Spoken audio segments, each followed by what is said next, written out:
صحیح بخاری کے اندر 124 نمبر حدیث سے حضرت ابو ہریرہ رضی اللہ تعالیٰ عنہ سے روایت ہے کہ نبی کریم صلی اللہ علیہ وسلم نے فرمایا کہ مسلمان کے مسلمان پر 5 حق ہیں: سلام کا جواب دینا، جنازے میں شرکت کرنا، دعوت قبول کرنا، چھینکنے والے کی چھینک کا جواب دینا اور بیمار کی عیادت کرنا۔ اللہ اکبر۔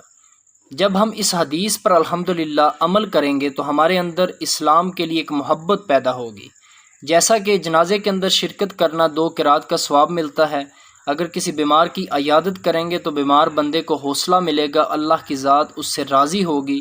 چھینکنے والے کی چھینک کا جواب دیں گے، یہ بہت بڑی نیکی ہے۔ اور جب ہم اس کے علاوہ اگر کسی کی دعوت قبول کریں گے تو دعوت قبول کرنے سے محبت پیدا ہوتی۔ نبی کریم صلی اللہ علیہ وسلم نے فرمایا کہ جب کوئی دعوت دے تو دعوت قبول کرو۔ اللہ اکبر۔